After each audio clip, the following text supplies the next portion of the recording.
Hey, you. Welcome back to the channel.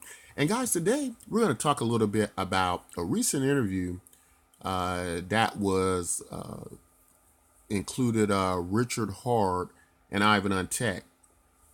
So, very interesting interview. I like Richard Hart, very smart guy.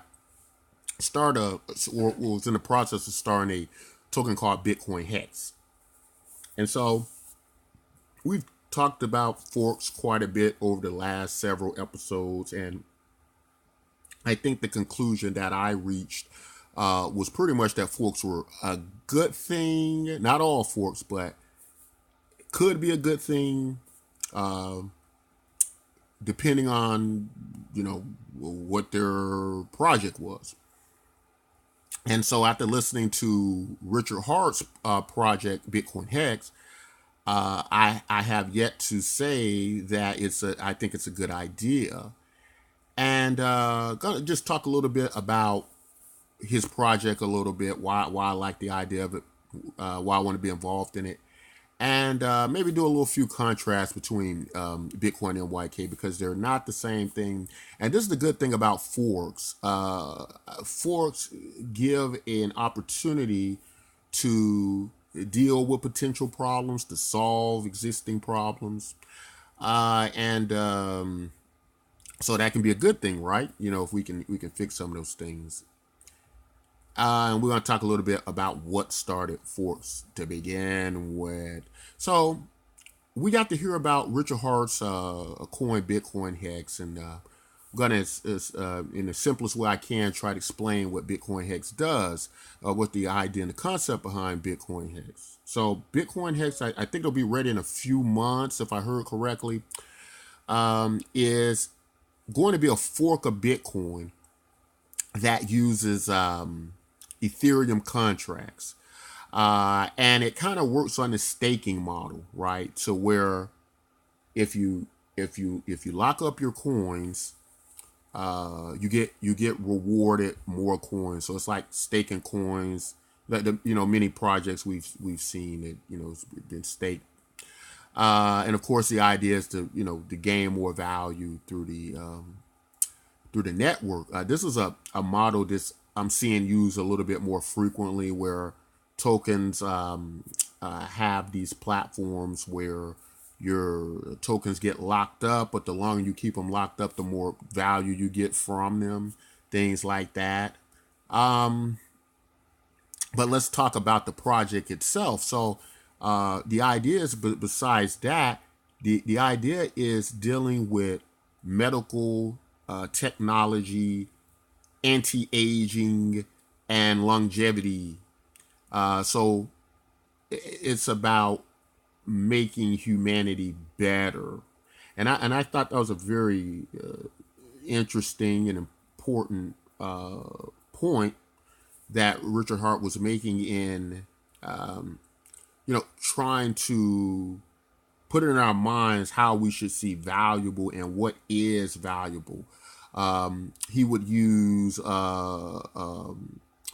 examples like, if you find yourself a billionaire and you're, and you're watching digits and numbers float across the screen and things like that, uh, but you haven't, where's your value, where's the actual value to that, what you're doing? Like, does it extend your life? Or are you helping humanity, or are you just collecting things?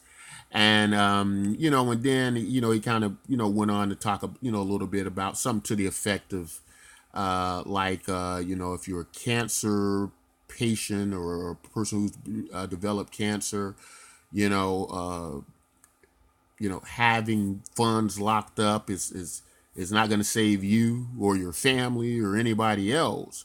And so I thought that was all very important. Because I think we sometimes get quite confused by value. Um, I think we really start to believe that this construction of money, the zeros and ones that are coming across the screen, uh, directly translates to, and thus your life and everybody else's life is better. That may or may not be the case.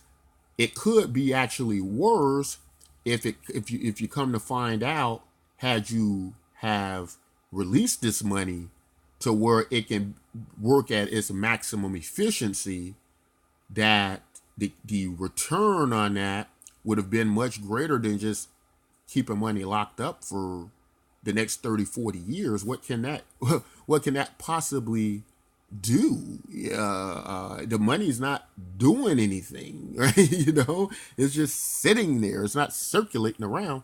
So I thought all that was very important. And also discuss a lot of the issues in the concept of Bitcoin being a store of value.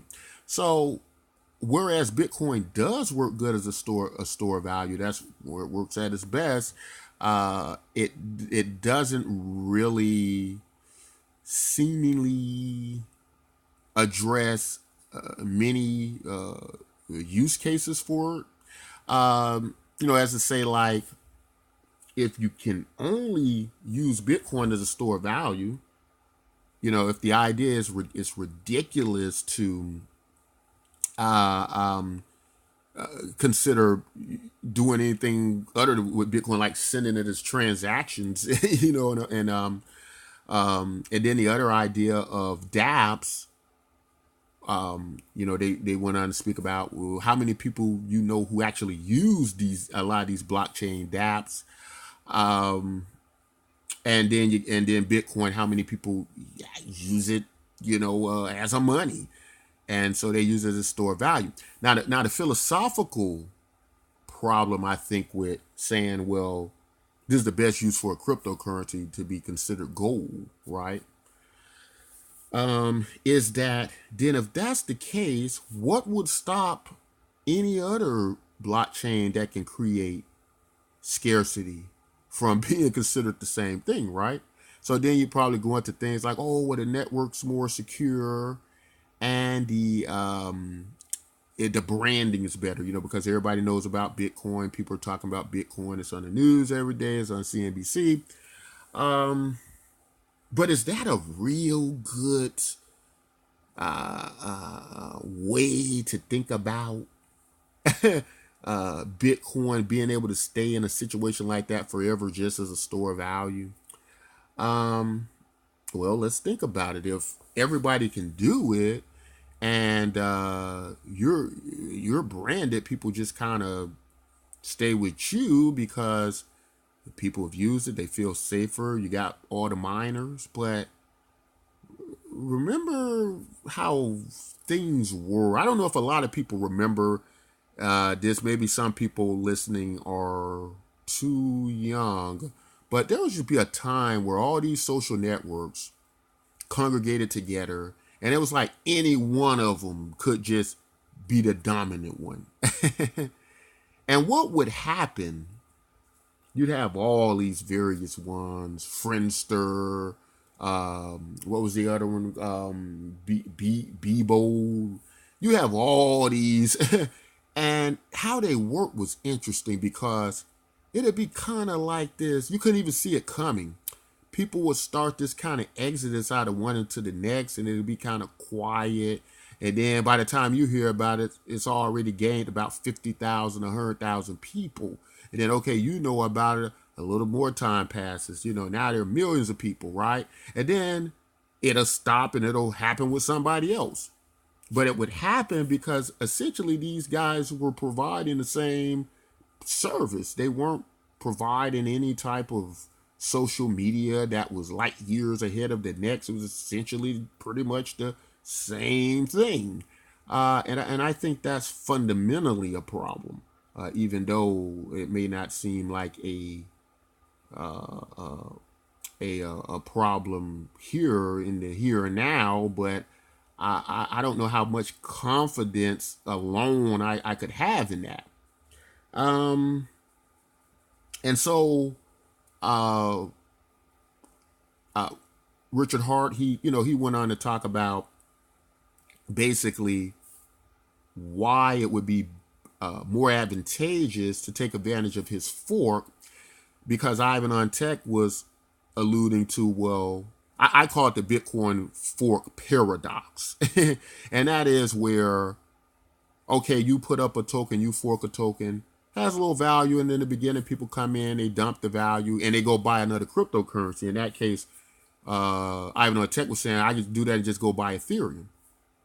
But Richard gave probably one of the best answers I could think of, and what I think people really need to pay attention to. And that was, he was saying, no mathematical model can calculate better rate of return than if you got something for free. Think about that for a moment. Forks give you tokens free. The same ones a lot of these coins are trying to sell to people.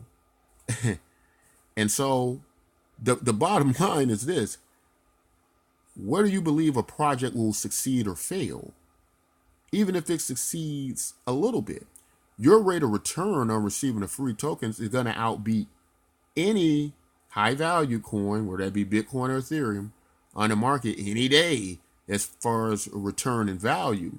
Now, you know, one might argue that, oh yeah, but it's going to go to zero this or that.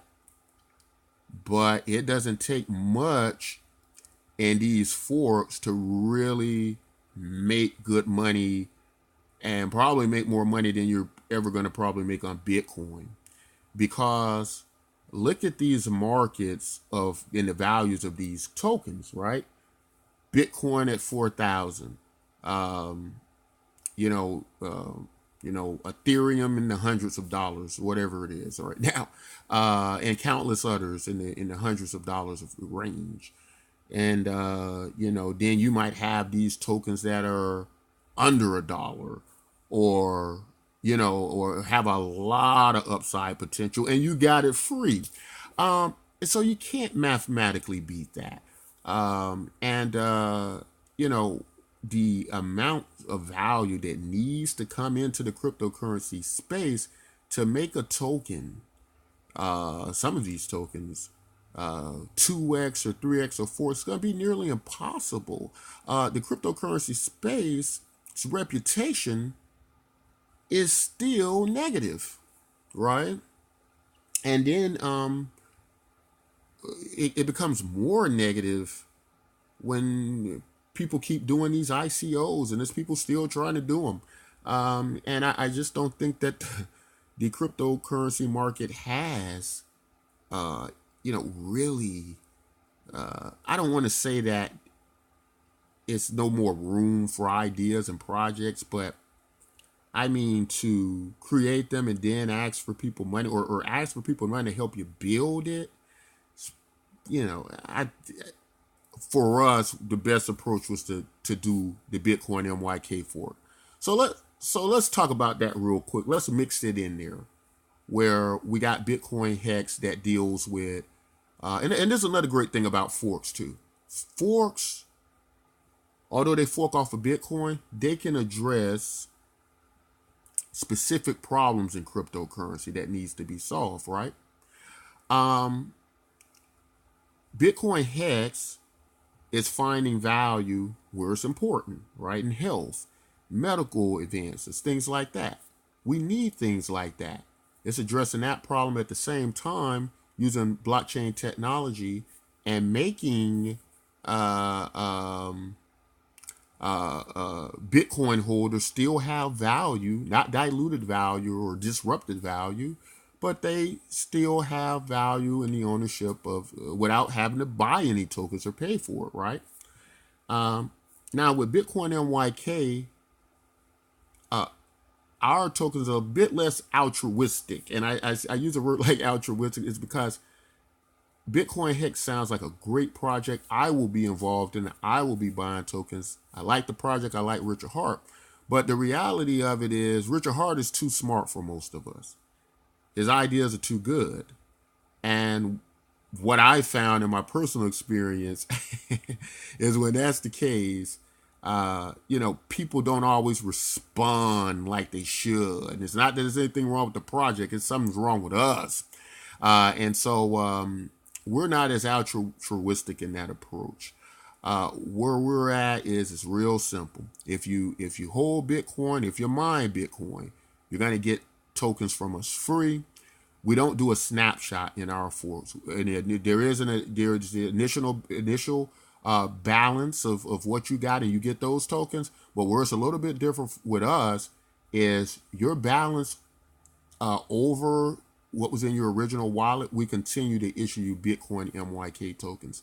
Why I like forks and why I like the concept we're working with here is because you don't always have to invest money to get value, right? Social media sites have shown us where that can be done, where that is possible, which leads me to the next part of Bitcoin MYK.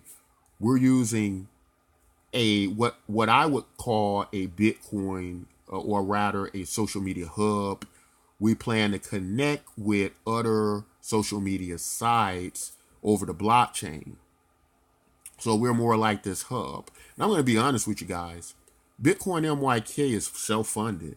I wanted to be proactive and not just wait for money to come in the markets, not just wait for a bull market. I actually wanted to be one of those people on the inside trying to make this crypto thing work and not hoping and praying for a bull market every 9 to 10 months.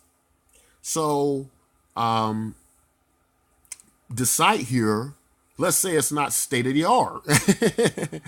Well, I was, as I've had some people who, I didn't think it was that bad, but, some people say, well, you need to spruce this up a bit. Point taken.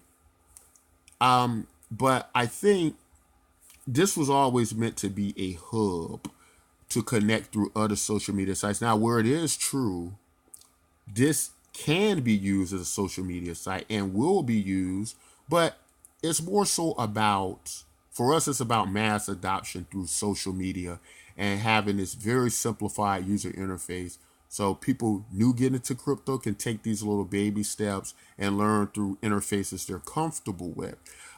To us, that makes more sense for mass adoption. To us, nothing more important than mass adoption. What's the easiest way to get mass adoption? Well, we look at all the websites that are in use. Social media sites generally have the most users. And so that's our approach. It's very simple, guys. Very simple. And we believe in attention value, right? Doesn't matter if there are a lot of people in one spot congregate to one thing. There is value there. There is attention value there. That is why when the Super Bowl plays, you got all these crazy commercials. They don't have anything to do with football, trying to get a spot.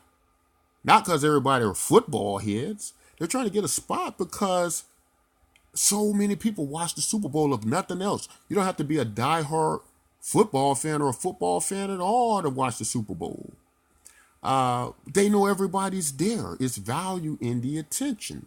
What's been a little bit upsetting with me about the crypto space is they don't seem to me to have quite figured this out yet. I've seen them do these weird combinations of social networks that do weird things that almost purposefully, seemingly restrict people from coming in and using them. When they can't do that, that means that they're terrible at marketing or they can't get the people in at all. And so it's just so many misuses of ways we could improve this space and get mass adoption. It's so easy to the point where I think it's almost on purpose that that they haven't figured this out, right?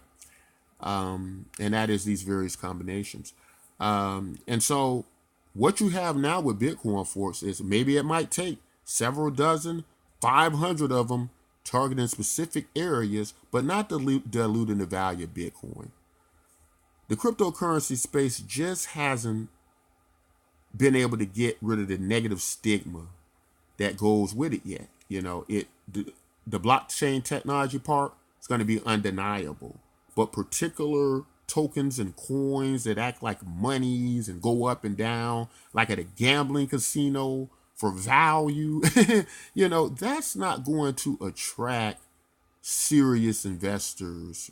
It just isn't until we fix that, get some stability, get rid of all these flight altcoins, not Bitcoin forks, mind you. I like Bitcoin forks because at least with Bitcoin forks, even if it's the worst Bitcoin fork, at least with them, even if you try to say it's a scam, at least with them, every Bitcoin holder gets Bitcoin or gets your token, right? That they don't have to pay for.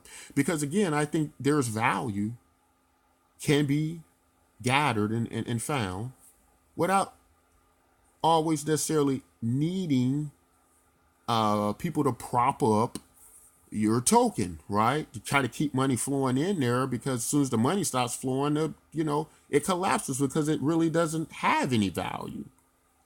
That's what's going on. That's why these coins can't maintain and bleed dry. They don't have any products or value. So they're just living off speculated money to no end, right? Then they're under some other project. And so we got to be mindful of these things, guys, and careful of those things. But I definitely would like you all to watch that Bitcoin, Ivan Untech and Richard Hart interview. I think what they talked about in that video might be probably one of the most important videos you'll see. Forget about the crypto guys talk about price predictions and, well, I think when this happens and that happens, your money can 10x. Don't find out fundamentally, entirely overall, what's wrong with cryptocurrency. Start there, get the fundamentals together. Then you can make great choices. Then you can see what makes sense and where it needs to go and where it needs to be. Guys, check out Richard Hart's Bitcoin Hex. I'm going to try to leave a link. Well, I'm not going to leave a link in the description yet for that. And I was kind of hoping that you guys would, well, you can still check it out if you sign up under me. I think he's running something like a referral program. And if you want to, get over there before time, sign up, that's okay. That's perfectly fine too. I think it's a great project. I'd like to see it happen. If you're a Bitcoin holder, you're going to be able to get free tokens with Bitcoin Hex. And if you like what Bitcoin NYK is doing, trying to gain mass adoptions through being a social media network hub to ourselves, for other social media networks over the blockchain, and getting people involved who don't know anything about cryptocurrency, but are accustomed to using social media sites like Facebook and the others, then we invite you to join us. If you're a Bitcoin holder, make sure you collect your free Bitcoin NYK tokens, because just like Richard Hart said, there is nothing mathematically that can go against free and upside as opposed to pay high value token with zero down. With the bottom being zero for your downside and losing all your money. So I don't know. Richard Hart's a smart guy, but I think think some of this might just actually be common sense. But anyway, guys, that's all I want to say today. Guys, you like content like this, don't forget to like and subscribe. And until next time, take care.